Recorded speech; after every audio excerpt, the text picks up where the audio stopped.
It's a historic congregation that just wants the opportunity to meet together. I'm Stuart Shepard, and this is First Liberty Live. We're in the middle of a neighborhood here, not far from a private airport. You can hear lawnmowers in the background, and you'll hear a plane fly over every now and then. And we're here to talk about White Rock Chapel.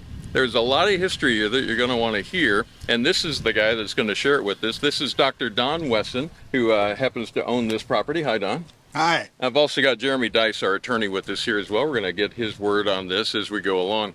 Don, first tell me about this property. What is the story behind this congregation that has met here for so long? The story is that this property was a part of the Freedmen's Town, Upper White Rock Freedmen's Town, that began shortly after the end of slavery in 1865. Wow. 5 formerly enslaved families decided that as an anchor for the Freedmen's Town, they would work together to earn money to buy land for a church. Which is not easy to do as an African American in the Deep South in that era. Having left being enslaved with absolutely nothing. Yeah. But these 5 families worked together for 19 years to earn enough money to buy land for a church. So that's the first amazing part of the story. Now, to be clear, the property you're talking about is about 100 yards that way? That's correct. That was originally on White Rock Creek. Okay. And so the name of the Freedmen's Town was the Upper White Rock Creek Freedmen's Town. My understanding is there was a problem with it being right on the creek. Well, it was initially a benefit because many of the properties were put on the creek for a water source and the like. Yeah. But then that creek flooded periodically. And around 1900, there was a really awful flood that swept away a family of 5. Wow. And so because of that, the congregation moved their church from the banks of White Rock Creek to this higher property. Now, the original property they bought from a man who had enslaved them. Wow. He agreed to sell them the property, and on top of that, that man helped them build that original church and attended church services with them. And that's quite a statement. I mean, it's one thing to say that you're anti-slavery or to speak out against it. It's another thing to actually go to a historically black congregation and meet with them on a Sunday. That speaks volumes. It does speak volumes, and it's a story of reconciliation, a story of adversarial groups coming together in a spiritual context. That's a story that has implications and can be a template for how to solve problems in our society today. Okay, so bring us up to date with this building. I understand there were other buildings along the way. One was burned, probably arson. Well, before we get to that, so we moved to the higher land, and that former slave owner donated this land to those families so that church could be relocated here. So again, continued amazing work that we believe was God-inspired work that led to this church being formed, being continued, and despite all of the adversities that it faced over the years, it is still here. Now, this building was built in 82? This foundation was set in 1918. Okay. The original church was built soon thereafter that. There you go. And it stood here until 1960 when it was burned to the ground, presumably by arson, although there was never an official police report for that. And so when that church was burned, the congregation met in the second building behind us that was then the parsonage. Okay. And so they met there until the early 1980s when this current building was built, and built along with help from the town of Addison. Right. So this has been a collaborative process from the start. And so this building has been here since about 1980. Now, something that you have to notice when you drive up to this property is there is a historical marker out front. Tell me about that. Absolutely. So this is an official Texas historic site. to build on that legacy of history that I've just told you about. The state of Texas has said this is an important site. We want to continue to elevate that story, to spread that story going forward. And that's one of the missions that we have, not just to tell that spiritual story that I've just described, but also to tell that historical story. Now, I want to help people understand your role in this story. The church essentially went bankrupt, correct? Well, the church went into receivership. There were individuals who had paid many of the fees related to the defense against people who were trying to take the property. And there was an individual who was a descendant of one of those 5 families who, thank God, stood there in the gap and paid over decades. Wow. Thousands and thousands of dollars of legal fees to fend off those who were trying to take this property. And eventually, he and the prior leadership of the church disagreed. And because of that, he asked for his repayment of the fees that he had paid over the years. That led to the church going into receivership. And that's where you come into this story, is right about that time. Correct. I want to explain, it's Dr. Wesson. You're a nephrologist, a kidney doctor. Correct. And so you're not a pastor. Oh, no. It's not like you're the head of a congregation here, but you looked at this and you said, I need to pick that up. Well, yes. So my family and I are deeply involved in our church. We've been deeply involved in Bible studies since the early 90s. We're members of Bible Study Fellowship. We have learned how important spiritual health is to us as individuals and communities. And so when we heard this story that I just related to you and recognized that there was a danger that these buildings would be torn down and that rich spiritual and history legacy would be lost, we said that that couldn't happen. So we stepped in and purchased the property. So what's your vision for White Rock Chapel? What would you like to see happen here? We want to continue to build on that historic spiritual legacy of reconciliation.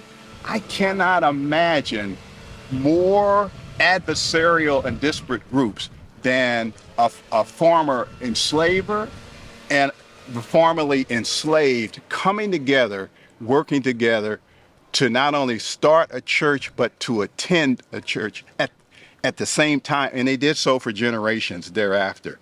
That's a story that we need to continue to build on. And plus that history that I've just told you a bit about, that needs to be built on going forward. And so that's not just a story for Addison. That's not just a story for Texas. That's a story for the nation to learn, to build on, and to emulate. Typically at this point in the story, I'd say, good job, and we'd wrap it up and we'd move on. But there's a problem, and that is there are some folks in the neighborhood that don't want you having meetings here. They don't want you to have a church gathering here. That's correct. When we went to get a permit to do the remodeling of the chapel to make it available for church services and Bible studies, the neighborhood opposition came alive.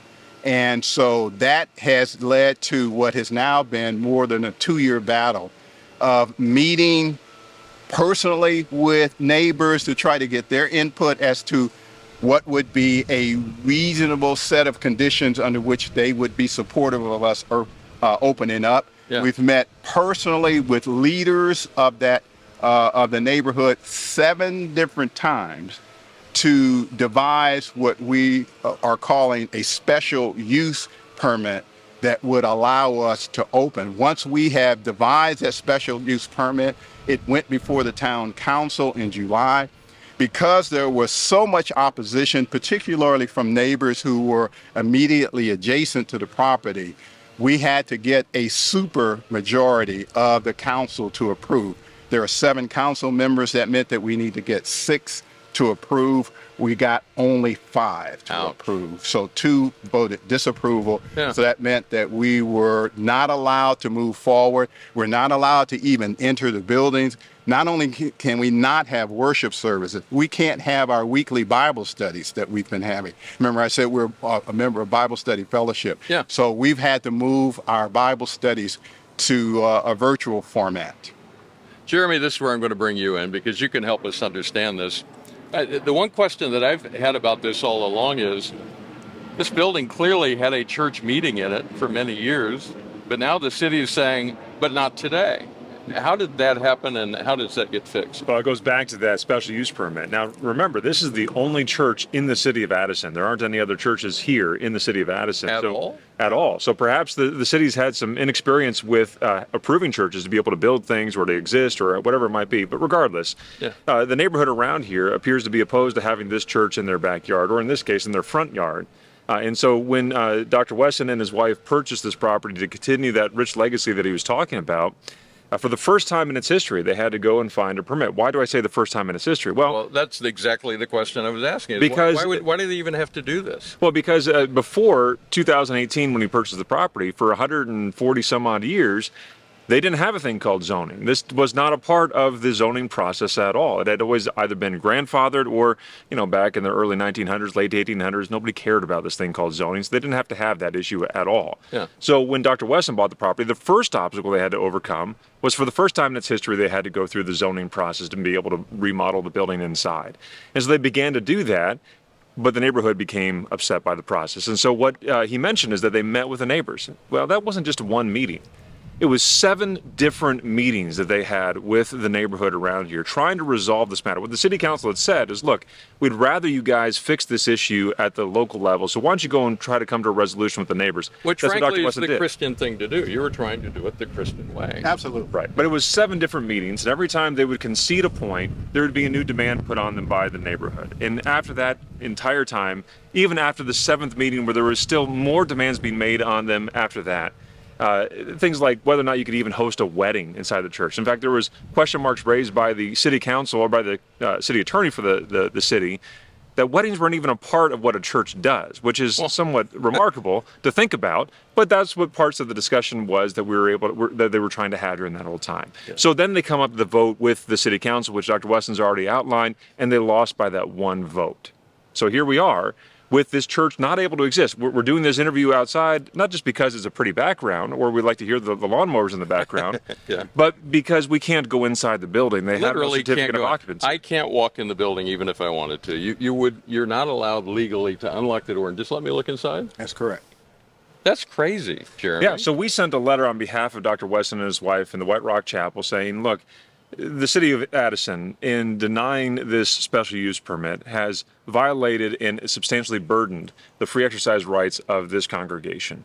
And so they need to present to us a compelling justification for why they've done so. Right. Saying not in my front yard or not in my backyard is not a compelling justification here. What about parking? What about traffic? All those were dealt with. All those were dealt with around the special use process. The reports that we have from engineers by the city saying that's not going to pose an issue whatsoever. Yeah. Look, those weren't really the complaints that were being offered. The complaints were things like, you're going to bus kids from South Dallas, which is a heavily minority part of town, to this part of town, which is less than a minority part of town. Yeah. You're going to have those kids coming up here, and who knows what they're going to be doing. The people who are going to be working on the remodeling of this building are coming out of prison as a part of a contracting program that allows them to reintegrate into society. Which is a Christian thing to do. Shockingly, I know, that's a great thing for us to do, and historically, that's what the church has always done. Yeah. Those are the types of complaints that are being offered and thrown against here, in addition to some other ones that I just don't even feel comfortable putting forward because they're just so nasty. Yeah. But the reality is, it comes down to the fact that as you see these large mansions behind us,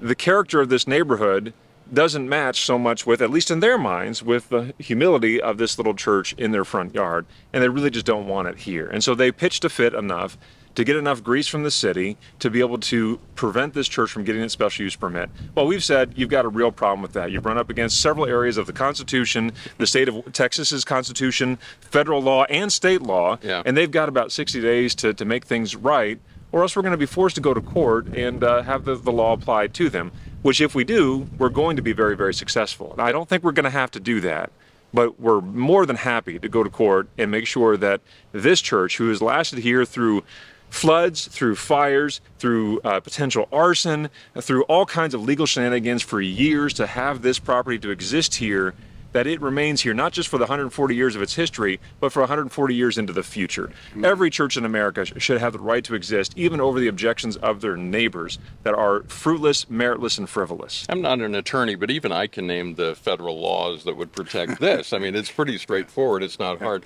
So your hope is, what I'm hearing is, your hope is that the city council will take another look and go, we were wrong. Okay, let's move on and give you the permission to go ahead and enter the building that you own.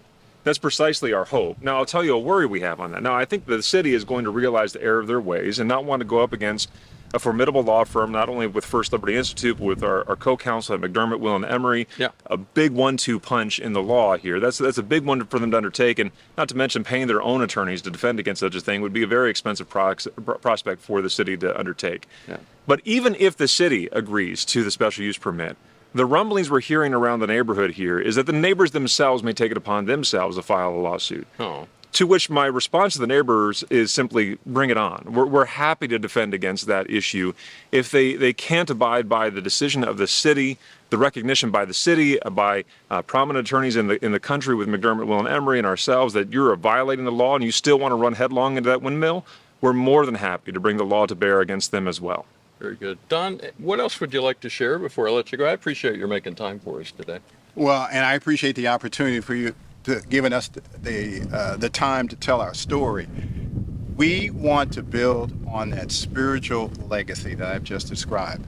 The coming together of these disparate groups that we've talked about, that's a template for what our society needs today.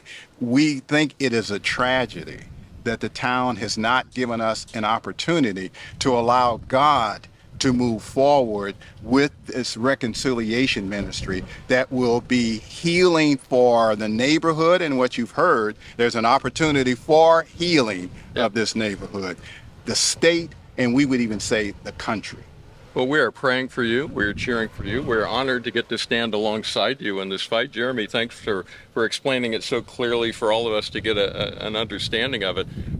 Our wish is for White Rock Chapel, our prayer is for White Rock Chapel to be a beacon of hope and reconciliation, not just for this neighborhood, but for the whole city of Addison, that it would be a light that everyone can get a glimpse of. So we're going to be with you all the way through this, and if you want to keep track of this, just keep an eye on firstliberty.org, and also we'd encourage you to subscribe to our insider newsletter, FLI Insider, just on the homepage of FLI.org. Just look for the subscribe button. You can find it there.